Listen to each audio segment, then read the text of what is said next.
Jack State's last 2 wins. 11-point win over Liberty last Saturday, a 14-point win Thursday over Middle Tennessee. Gamecocks playing their best basketball of the season.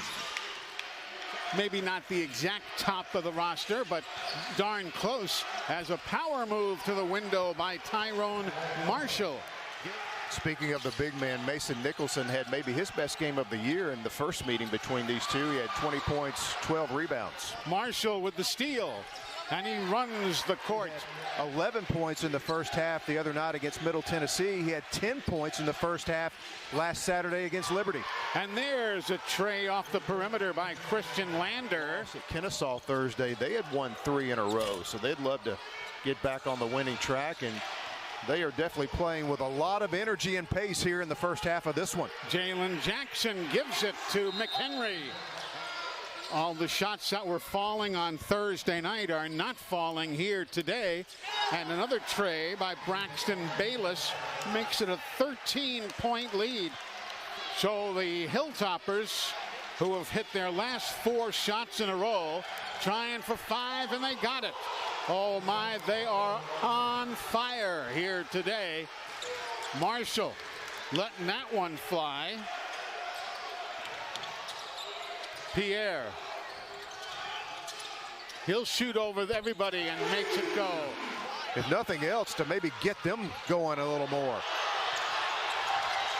The coaches arguing thought there was a travel, but there is instead a 3. He was on the Indiana roster. Now Pierre. House got it for 3. Bobby Rasco. So the Hilltoppers wearing that number 45 patch on their shoulders. And they're getting hot now and clapping his hands. 5 straight points by Pierre. He has 10 on the day of the 24 for the team. But there's another try by Tyrone Marshall. I say only 5 points. He averages 18.3. That's 4th best in the conference. And there's a 3 right there, and timeout. Good pressure on Lander.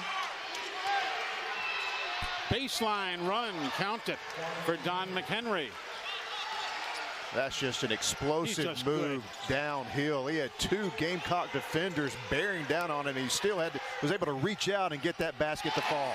And there's Pierre shooting over top of the D. And it's brought in by Mason Nicholson up to Pierre. Right side, one hop to Haug. And there's a Trey, who also played at Walters State Community College and Mars Hill. There's a steal by Corey Cotton. The alley and the oop. Cotton drives, dishes, and a nice jam home by Mason Nicholson. And we are all tied at 4. Pierre to House. Good job flagging it down. And he pops it off the glass. If you're in the conversation right now, you're probably going to stay in the conversation. Definitely. 3-point try. Nicely done by Christian Lander. Nice. Back to the man-to-man here. No surprise as Jack State burned the Toppers back-to-back 3s against the zone. Now the other way. Here come the Hilltoppers. And the shot won't go down for Tyrone Marshall. And the follow-up does, and Cotton gets the foul. Corey Cotton on the personal, his 2nd. Team's 3rd. Boy, a costly turnover by the Gamecocks. Western Kentucky. And to the paint. And a fall-away turnaround shot is good for Jerron Pierre. The crowd loves it when they see Jerron make those types of plays. Jalen Jackson outside, a long tray. Count it for Christian Lander. That was a rainmaker, wow. That one was. JSU with 9 turnovers today. Here's the inbound. Brigham, yes, for the Gamecock fans. They love it. Here's a long tray try. It's good, but that's the ball game. Jacksonville State wins it at the finish, 85-83. What a ball game.